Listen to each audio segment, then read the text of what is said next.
Outre les masques du Lochental, Dubuffet découvre au Meg ce qu'Eugène Pitart appelle les arts populaires africains ou la peinture populaire africaine. Vraie découverte pour Dubuffet, qui est très surpris de voir dans le hall du Meg en 1945,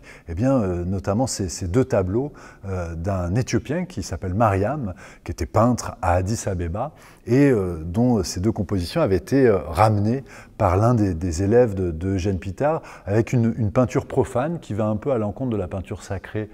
éthiopienne, avec ces scènes de chasse ou ce défilé ici royal et militaire avec nombre de soldats dans un style extrêmement enjoué comme ça, avec une peinture à compartiments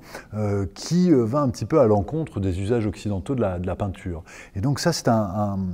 quelque chose qui va séduire à proprement parler Dubuffet. Et puis juste à côté, vous avez ces œuvres d'Albert Loubaki. Albert Loubaki, c'est un peintre congolais qui était peintre de cases et qui va se voir donner du papier et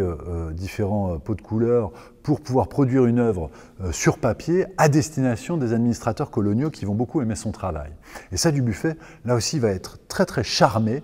par ces peintures qu'il voit au Meg, parce que dans leur style, là aussi, elles amènent quelque chose de vivifiant qui lui permettent à la fois de valider ses propres trouvailles esthétiques et à la fois je dirais, de s'intéresser à quelque chose qui est hors de ce qui était attendu traditionnellement par les Européens de l'art africain, parce que ce n'est pas de la sculpture, parce qu'il s'agit de peinture, parce qu'il s'agit de graphisme. Et ça, pour lui, c'est vraiment extrêmement singulier que de découvrir ces œuvres de cet artiste congolais.